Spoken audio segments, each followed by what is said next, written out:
we bring in retired four-star General Jack Keane, former Army Vice Chief of Staff, now chairman of the Institute for the Study of War, and Fox News senior strategic analyst. General, great to have you with us.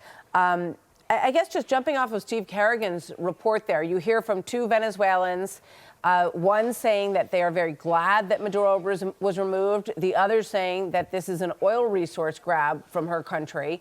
Where do you see this heading, General? Yeah, well, I think, there was obviously some remarkable decisions made here, certainly in capturing and extracting Maduro in of itself, which led to a very complicated operation that was executed flawlessly, and we all applaud it. And then came the next decision that the administration made was not to depose the rest of the regime, which would have taken a physical presence by the United States military to be able to do that. And I think they've got some sense, as reported publicly from our Central Intelligence Agency, that maybe make more sense, given the success of the military operation, that will have such leverage, even with the Maduro remnants, now the acting president, the defense minister, and Cabello, who runs the Interior Ministry, and he's the main instrument to repress the people.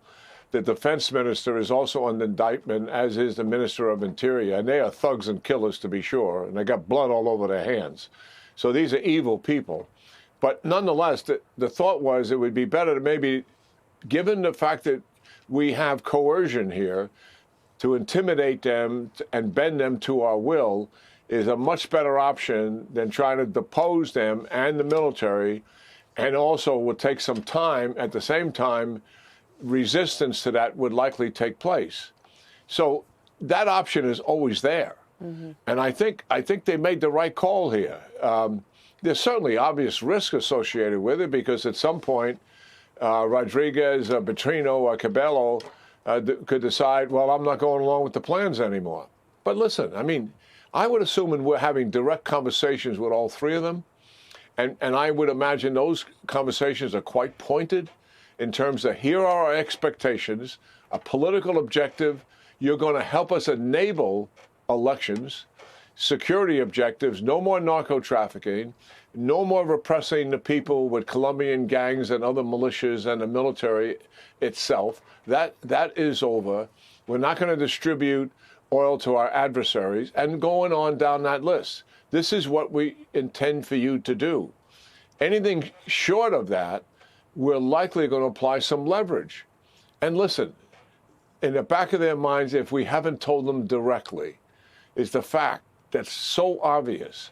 If we can penetrate where Maduro was sleeping with his wife and do that in 3 minutes, we can deal with any one of these three, not only capture them, but obviously kill them if we have to.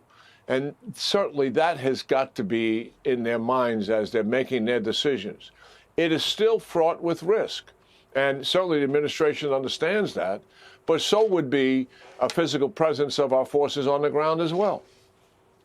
Yeah, there's a lot of leverage in your description of this, and we're looking at these four individuals on the screen right now. As you say, any one of them understands that U.S. intelligence and military power can reach them where they are. It'll be curious to see if any of them want to cooperate or want to leave the country. We know that Maduro turned down those kinds of offers, and how much pressure the democratic forces can prevail against the current regime in Venezuela as well. General, thank you. Thank you so much. It's good to see you as always.